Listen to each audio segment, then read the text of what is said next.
আমার প্রার্থনা শোনো 25শে বৈশাখ। আর একবার তুমি জন্ম দাও রবীন্দ্রনাথের। হতাশায় স্তব্ধ বাক্য, ভাষা চাই আমরা নির্বাক। পাঠাবো মৈত্রীর বাণী সারা পৃথিবীতে জানি ফের।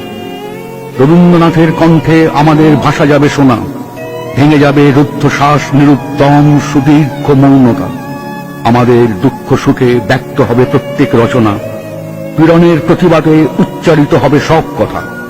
আমি দিব্য চক্ষে দেখি অনাগত সে রবীন্দ্রনাথ, দস্যুতায় দীপ্ত কণ্ঠ বিগত দিনের, ধৈর্যের বাঁধন যার ভাঙে দুঃশাসনের আঘাত, যন্ত্রণায় রুদ্ধবাক যে যন্ত্রণা সহায়হীনের, বিগত দুর্ভিক্ষে যার উত্তেজিত তিক্ত তীব্র ভাষা, মৃত্যুতে ব্যথিত আর লোভের বিরুদ্ধে খরধার, ধ্বংসের প্রান্তরে বসে আনি দৃঢ় অনাহত আশা।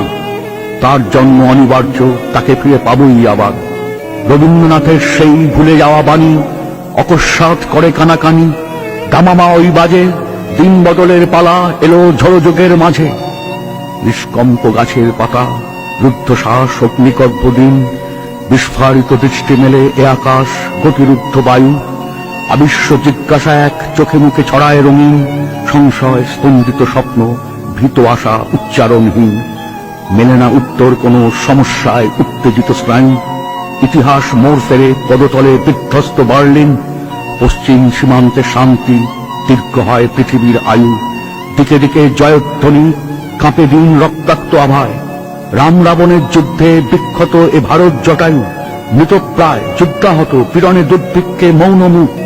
পূর্বাঞ্চল তৃপ্ত করে বিশ্বজন সমৃদ্ধ সভায়, রবীন্দ্রনাথের বাণী তার দাবি ঘোষণা করুক।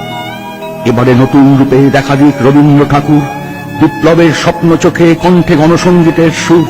জনতার পাশে পাশে উজ্জ্বল পতাকা নিয়ে হাতে, চলুক নিন্দাকে ঠেলে গ্লানি মুছে আঘাতে আঘাতে। যদিও সে অনাগত, তবু যেন শুনি তার ডাক, আমাদেরই মাঝে তাকে জন্ম দাও 25শে বৈশাখ।